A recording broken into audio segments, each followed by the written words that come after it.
لسه واصل زيورخ سويسرا الساعة دلوقتي 7:30 بالليل، فمش هنضيع وقت، هننطلق على طول على السيتي سنتر نستكشف المدينة. ودي أول مرة أزور فيها سويسرا، فهي بلد معروفة إن هي غالية جدا ويمكن من أنظف بلاد أوروبا. فهاخدكم جولة في الفلوج ده ونتفرج مع بعض على زيورخ. إيه الخطة في زيورخ اليومين دول؟ هنزور الأماكن السياحية، هنروح أكبر شلال في أوروبا، وكمان هنزور متحف لينت للشوكولاتة. ففلوج عشوائي شويه، الواحد حتى مش عارف هو رايح فين، بس خلينا نمشي مع اليوفط ونشوف محطه القطر اللي هتوصلنا السيتي سنتر منين. وعادي جدا في سويسرا الواحد يلاقي مثلا لامبورجيني، حد رايح يجيب صاحبه مثلا باللامبورجيني هنا في المطار، عادي خالص. طيب وفي احتمالين عندنا، ناخد الترام بياخد 35 دقيقه، وفي القطر اسمه S2 بياخد 13 دقيقه، يعني التذكره هنا S2 هنا. فتعالوا بقى ننزل، يلا بينا. والقطر اهو S2 هيجي 8 و6 دقايق هناك اهو.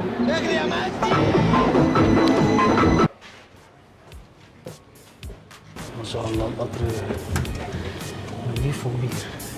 Oerlikon, dieser Zug fährt weiter.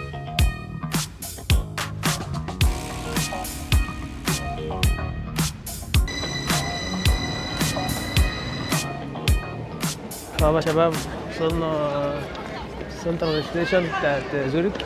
عندنا هنا كمية عجل رهيبة للإيجار، هذه إيجار على موقع اسمه زوري فيلو. هنا هنلاقي على طول النهر، ناس قاعدة هنا.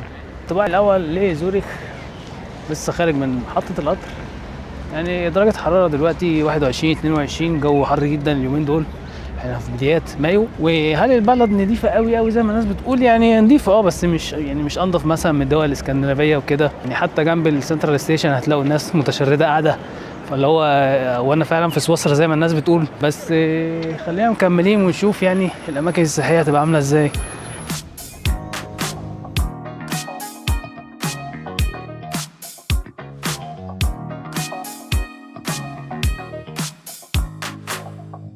يوم جديد النهارده، الساعه دلوقتي 8 الصبح.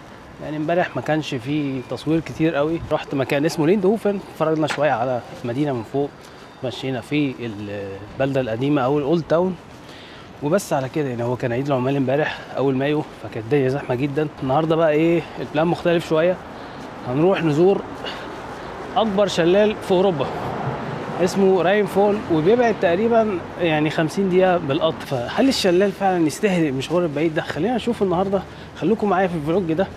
يعني 50 دقيقة مشوار بعيد جدا عن زوريخ، بس الصراحة يعني بأمانة يعني زوريخ ما فيهاش حاجات كتيرة تتعمل، إلا حاجات بسيطة جدا. يعني هي يعتبر حسيت انها مدينة اوفر ريتد شوية، معلش، بس هنستكشف في اليوم التاني ونشوف الوضع. يعني التذكرة الواحدة ب24.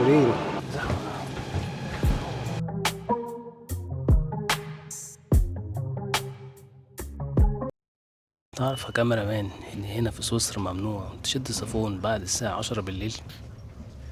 السلام عليكم حقي.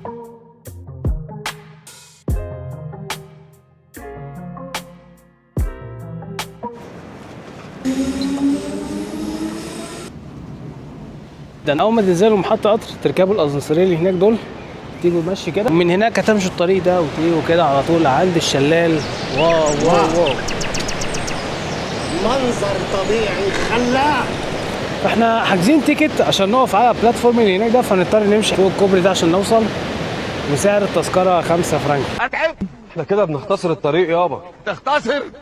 فهي تمشية يعني بعيدة شوية، ممكن تاخد تقريبا ربع ساعة عشان الواحد يوصل للفيو من البلاتفورم.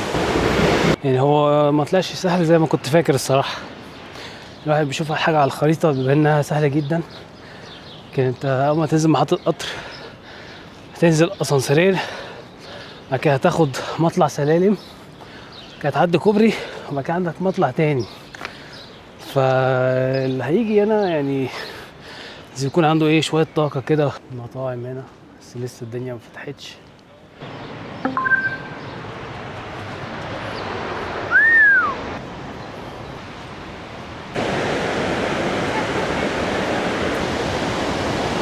الساعة دلوقتي تقريبا داخلة على 9:30 ومش زحمة قوي، يعني في شوية ناس اهو، ممكن 20-30 واحد. نهار ابيض.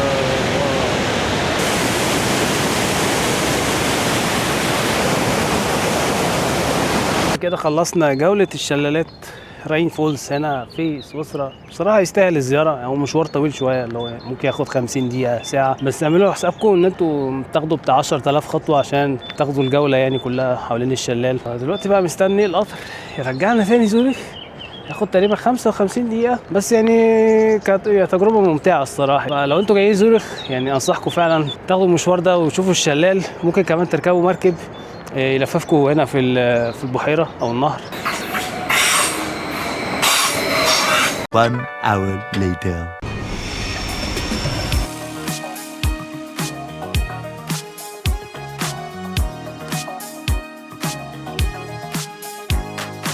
طب يا شباب تعالوا نجرب هنا حاجة اسمها البولي بان.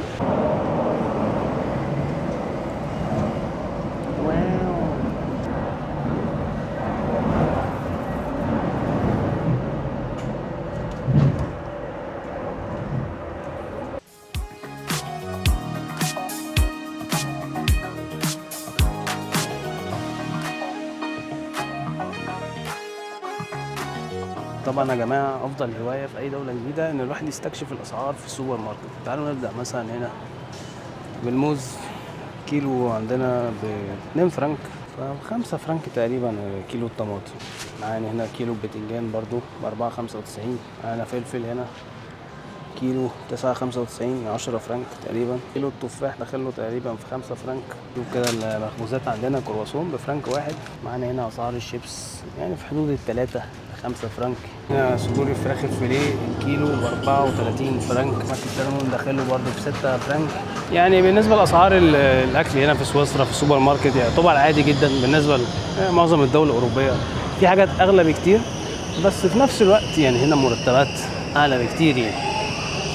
المطاعم بقى والكافيهات وبره طبعا معديه شويه. حتى تذاكر القطر يعني القطر مثلا لو هنركب من السنترال ستيشن للشلال، تذكره القطر لوحدها داخله في تقريبا 25 فرنك، يعني بتاع 25 يورو تقريبا، اللي هو في ايطاليا ممكن يركبك ساعتين 3 مرتاح يعني. السيتي سنتر ده انا محطه قطر ورايا، وده شارع طويل كله شوبينج يعني، وعامل زي شارع كده اوكسفورد في لندن بس على الضيق شويه. فالجو جميل جدا النهارده 2 مايو، درجة حرارة توصل 24. لو انت كيف قهوة بتسافر اوروبا كتير او عايش في اوروبا يبقى لازم تعرف الموقع ده، اسمه يوروبيان كوفي تريب.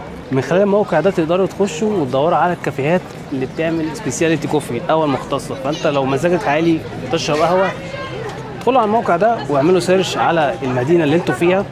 فانا حاليا في زوريخ، فتعالوا بقى ايه نشوف سبيشاليتي كوفي هل هتطلع حلوه ولا وحشه. I would like to try one flat white. Yes. I saw this coffee shop at European Coffee Trip.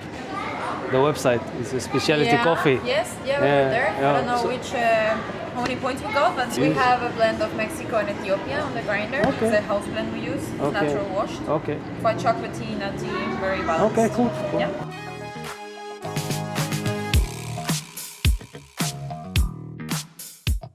طبعا يا شباب في محل شوكولاته هنا اسمه ليزر راتش. تعالوا نجرب كده، ندخل نتفرج على حاجه. ايه النظام هنا بقى؟ Hello. Hello, do you want to try Yeah, it sure, with of course. hazelnut? It's Thank our you. best Thank you. seller. And for you. تعالوا نجرب الشوكولاته يا شباب. حلو.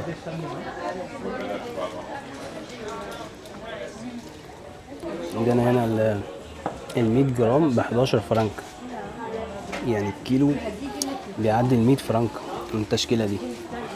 يعني احسبوها انتوا بقى كام جنيه مصري الكيلو يقف. عندنا هنا مثلا برضو البرالينر، الحاجات اللي هي السليكشن 100 جرام ب 18. اكبر نافوره شوكولاته في العالم، فيها تقريبا 1400 كيلو شوكولاته. الجو تاريخي هنا في زوريخ. رايح اركب مركب هينقلنا للسيتي سنتر تقريبا. فده بعد جولة متحف لينت، والناس قاعدة هنا بقى ايه بتصيف وبتشمس، كل الناس بقى نازلة تعوم. هل المتحف يستاهل الزيارة؟ يعني على حسب، لو انت عايش مثلا قريب ممكن، لكن هو مش خيالي قوي زي ما الناس متوقعين. يعني جرب الشوكولاتة السايحة والشوكولاتة العادية، تاخد كام نوع شوكولاته كده وخلاص تتكل على الله. فاللفه كلها خدت مني تقريبا نص ساعه. فهل تسافروا من اخر الدنيا عشان تيجوا متحف لينت؟ لا طبعا. بكل صراحه. بس يعني لو حابين تيجوا يعني مش وحش والله. كده كده هتستمتعوا برضو باجواء زورخ، خاصة في الربيع والصيف. من أحد المعالم السياحية اللي موجودة هنا في زوريخ هو حديقة الصين أو شاينيز جارتن. من ضمن الشاينيز جارتن في حديقة كبيرة برضو جنبها بتاع الناس هايصة بقى النهاردة. الجو صيف بقى، اللي قاعد بيشوي واللي قاعد بيتشمس واللي قاعد بيعمل اللي هيعمله بقى.